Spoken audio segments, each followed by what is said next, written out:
ये जो मैपिंग है बेसिकली बड़ी इंपॉर्टेंट है एग्जाम पॉइंट ऑफ व्यू से। इसके तकरीबन 2 से 3 क्वेश्चन मस्ट आते हैं।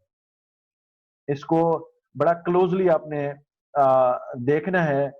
ये जो कैटेगराइजेशन है, जो हमने टेक्निक इस्तेमाल करनी है रजिस्टर में मेंशन करने के लिए कि कौन सा स्टेक होल्डर किस लेवल का है या किस कैटेगरी का है, तो इसके नतीजे में, इस टेक्निक के नतीजे में, रिप्रेजेंटेशन की टेक्निक के नतीजे में या मैपिंग की टेक्निक के नतीजे में हमें वो हासिल होगी।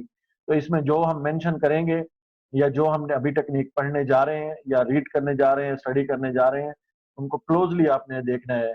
Stakeholder mapping या representation is the method to categorizing stakeholders using various methods.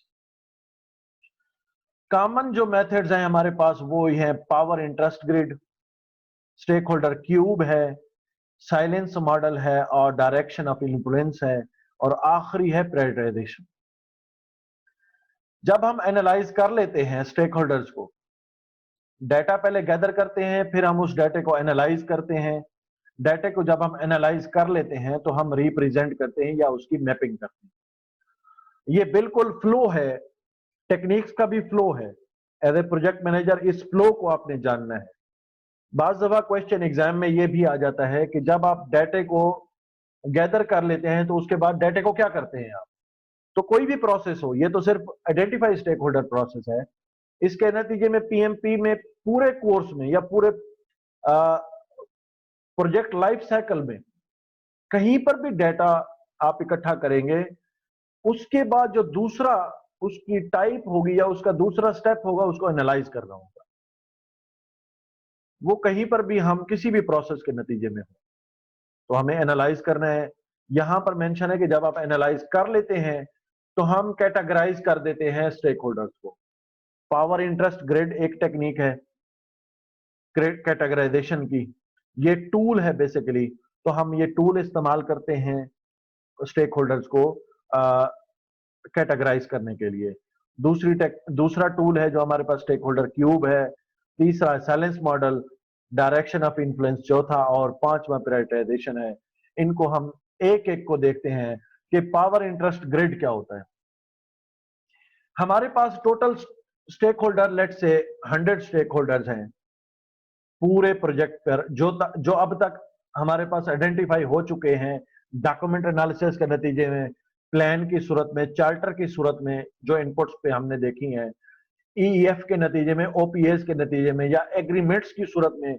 जहां जहां से हमने देखा कि जहां जहां से हमने डॉक्यूमेंट्स देखे और हमने टेक्निक्स भी इस्तेमाल की, सेशन भी जनरेट क्रिएट किए, हमने ब्रेन स्टॉर्मिंग, ब्रेन राइटिंग और टेक्निक्स भी देखी। उसके नतीजे में जितना भी हमारे स्टेक होल्डर आइडेंटिफाई हुए, लेट से हम ये कहते हैं कि 100 स्टेक होल्डर। अब उनको हम ये देखेंगे, उनको 2 कैटेगरी में डिवाइड करेंगे। हम ये देखेंगे कि पावर किसकी ज्यादा है और किसका इंटरेस्ट ज्यादा है। यानी हम ये एक टूल इस्तेमाल करते हैं जिसको हम पावर इंटरेस्ट ग्रिड कहते हैं। अगर किसी स्टेक होल्डर का इंटरेस्ट ज्यादा हो और पावर भी ज्यादा हो तो हम क्या करेंगे, उस स्टेक होल्डर को किस कैटेगरी में रखेंगे?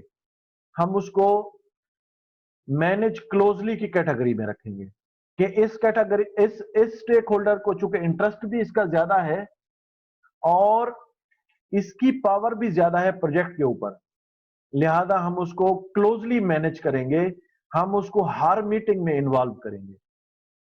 यानी मैपिंग हम इस तरह से करेंगे कि यहां पर उनकी लिस्ट आ जाएगी, टोटली लिस्ट यहां इस कैटेगरी में आ जाएगी कि उसका इंटरेस्ट भी हाई है और उसकी पावर भी हाई है।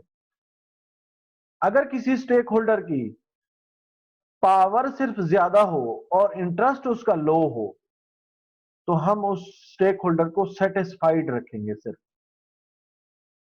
पावर उसके पास चूंकि ज्यादा है, वो आपको नुकसान पहुंचा सकता है, इफेक्ट कर सकता है प्रोजेक्ट के ऊपर।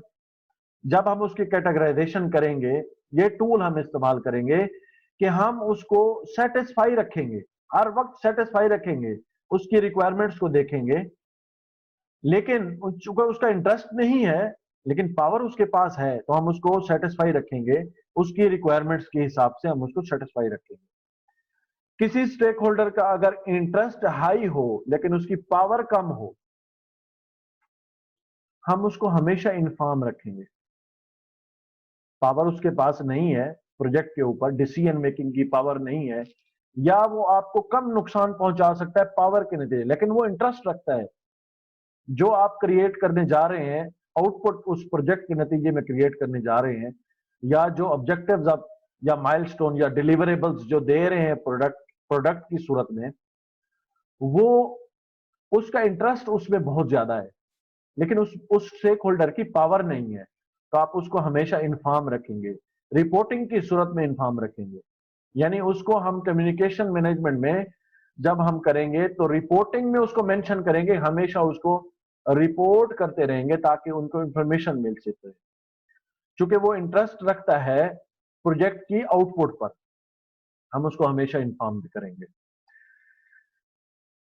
कुछ ऐसे स्टेक होल्डर होंगे 100 में से जो लो इंटरेस्ट रखेंगे प्रोजेक्ट के ऊपर और लो ही उनकी पावर होगी। हम उनको सिर्फ मॉनिटर करते रहेंगे कि वो क्या कर रहे हैं, और हो सकता है कुछ ही टाइम बाद यूं ही प्रोजेक्ट आगे थोड़ा सा बढ़े, वो पावर उनको मिल जाए या उनका इंटरेस्ट बढ़ जाए या दोनों सूरतें उसको मिल जाए। तो ये जो मॉनिटर कर रहे होंगे इसका बेनिफिट हमें ये मिलेगा, अगर उसकी पावर लेटर ऑन प्रोजेक्ट के ऊपर बढ़ गई है या इंटरेस्ट उसका बढ़ गया है तो हम उसको क्लोजली मैनेज करेंगे, इन्वॉल्व भी करेंगे, सेटिस्फाइड भी करेंगे और इन्फॉर्म भी करेंगे।